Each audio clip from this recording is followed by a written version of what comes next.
dans la prison de Nacharis. Rodrigue, tu m'as dit que parmi tous les endroits possibles, on l'a jeté dans la cellule 3, dans le trou! Oui, aîné. Oui, aîné. Hérode me l'a fait livrer, l'amener ici. J'en peux rien. Dieu n'a donc aucune pitié. Dieu n'a pas de cœur. Est-ce que la consécration totale ne veut rien dire pour lui? Moi aussi, avant, je faisais confiance à Dieu, comme Jean. Es-tu ici, Jean? Tu te souviens de moi? C'est moi, Rémi. J'ai vécu une existence pieuse et sainte devant Dieu, tu le sais. Tu te souviens, n'est-ce pas, Jean? Tu m'entends, Jean? Je sais que tu écoutes. Regarde. Regarde ce qui m'a amené ici. Toi, tu vois ce que la consécration à Dieu t'a apporté? Est-ce que c'est la fin qu'attendent les hommes qui ont aimé Dieu et qui ont obéi? Quel genre de Dieu permet des choses comme celles que nous endurons en ce moment? Bravo Dieu! Bravo Dieu! Tu as jeté un de tes serviteurs dans un trou de boue. Je ne servirai plus jamais un Dieu qui traite les hommes de cette façon. Quand on a besoin de lui, où se trouve-t-il? Jean! Jean, où est ton Dieu quand tu as le plus besoin de lui?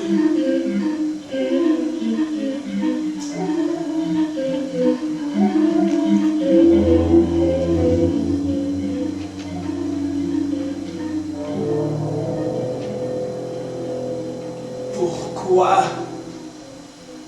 Pourquoi, mon Dieu, m'as-tu abandonné?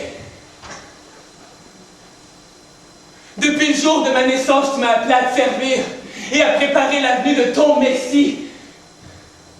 Mes pauvres et vieux parents ont dû fuir loin du village, loin de notre patrie pour trouver refuge dans une terre aride, désertée, loin de tout. Ils sont mortaux à cause des rigueurs du désert. Et moi, je me suis consacré complètement avec les Esséniens. J'ai renoncé à tout. Les plaisirs de la vie, l'alcool, le privilège d'avoir des enfants. J'ai veillé, j'ai jeûné, j'ai médité, j'ai mangé ta parole. Mon visage a été endurci par les tempêtes de sable. J'ai supporté le froid des nuits, le ventre vide. Je sentais plus le sang en moi. C'était plus du sang. C'était du jus violet et glacé. J'ai cessé d'exister. Mon cœur a cessé de battre pour n'entendre que ce bruit. Au-delà du vent, ta voix douce et claire.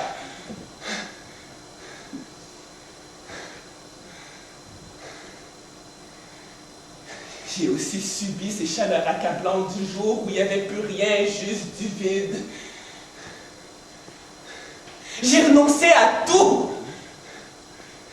Tu m'as réduit à l'état d'une voix. Tu as tout pris de moi, même toute mon eau. J'ai cessé d'exister pour n'être qu'une voix, ta voix dans le désert, pour annoncer la venue de notre Sauveur. Mais ce que j'entends me rend fou.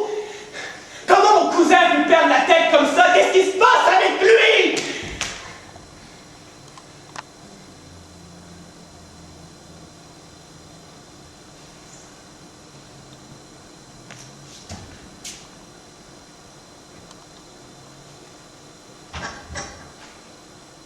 Je me souviens très bien de ce jour. Le jour de ma vie. J'étais en train d'enseigner et de baptiser dans le Jourdain. Les foules se faisaient toujours plus nombreuses. Les gens venaient de partout. Et ce jour est venu comme tu me l'avais promis. Quand il s'est approché, j'ai tout de suite su que c'était lui. Le temps a été suspendu, figé. Je voyais les foules autour de moi. Je les voyais parler, gesticuler, mais j'entendais plus rien. Et il y avait surtout cette lumière intense, unique, indescriptible, plus lumineuse que le soleil. Je voyais plus que cette lumière et ses yeux brillants. Je l'avais jamais vu, mais tous parlaient de lui maintenant. Je ne le connaissais pas. Et pourtant, c'était comme voir un vieil ami ou un frère jumeau séparés depuis la naissance. Il s'est approché de moi dans l'eau et m'a dit tout simplement ces mots: cousin, baptise-moi. Je regardais la foule autour de moi. Il semblait crier, rire, mais je n'entendais que cette voix, sa voix qui résonnait dans ma tête. Cousin, baptise-moi. Mais c'est moi qui ai besoin d'être baptisé par toi, Seigneur. Et c'est toi qui viens à moi. Il m'a répondu avec un sourire si apaisant. Chut, laisse faire maintenant, car il est convenable que nous accomplissions ainsi toute justice. Sans réfléchir, je me suis laissé faire. Je ne maîtrisais plus mon corps. Une force extérieure à moi, une puissance dirigeait désormais mes mains. J'étais seul avec lui dans cette lumière intense. Il n'y avait plus que lui et moi. On était un. Et j'étais si bien. Je ne le connaissais pas à ce moment-là du moins, mais celui qui m'avait envoyé baptisé d'eau m'avait dit, et ça me revenait soudainement: celui sur qui tu verras l'Esprit descendre et demeurer, c'est lui qui baptise d'Esprit Saint. Quand on est ressorti de l'eau, j'ai vu les cieux s'ouvrir. Et c'est là que j'ai vu ce jour-là l'Esprit de Dieu descendre comme une colombe et venir sur lui. Et c'est là que j'ai entendu, pas seulement moi, mais tous ceux qui étaient présents ce jour-là, on a tous entendu clairement cette voix venant des cieux. Mon fils, voici mon fils, objet de mon affection. Il n'y avait plus de doute à ce moment-là. Tous ces sacrifices, toute cette vie de souffrance prenait enfin un sens. J'avais plus de doute. Je savais quelle était ma mission. Je savais que ma vie avait un sens.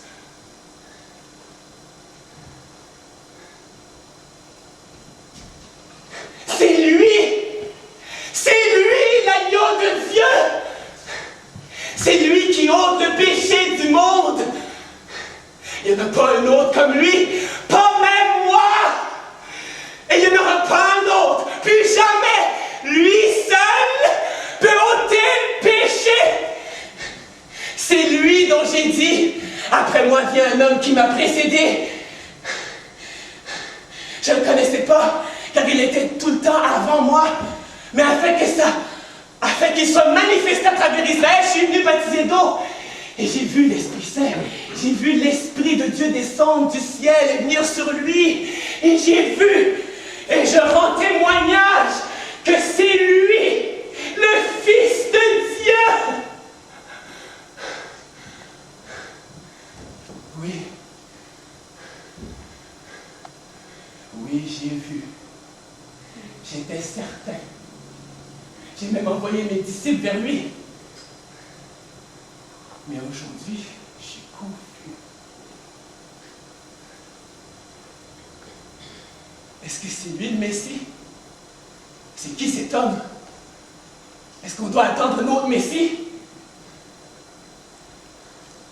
J'entends dire qu'il se promène en Galilée dans des villes rebelles comme Bethsaïda, Chorazin, et surtout Capernaum, un endroit pire que Sodome et Gomorrhe.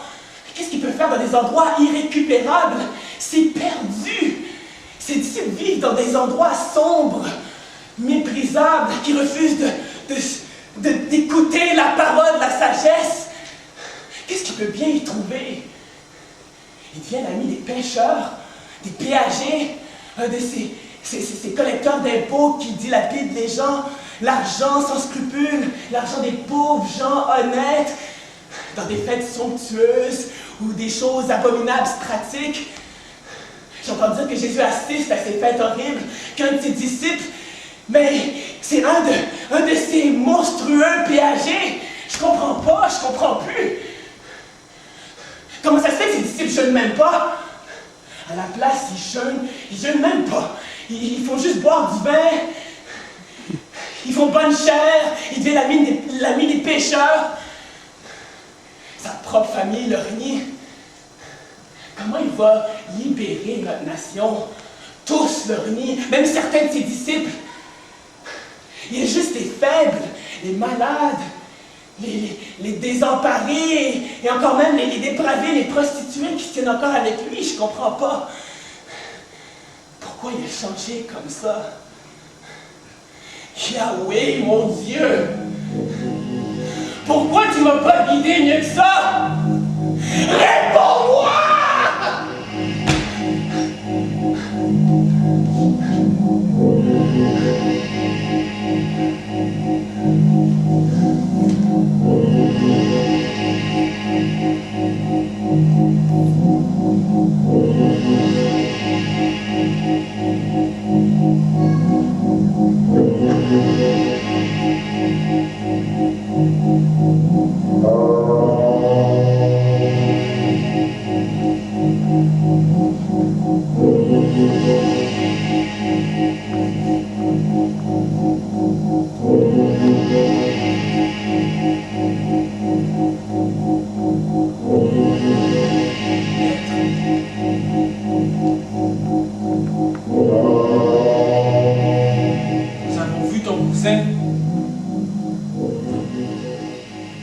Lui as-tu posé ma question? Oui, je l'ai fait. Et sa réponse? Maître, sa réponse est bizarre.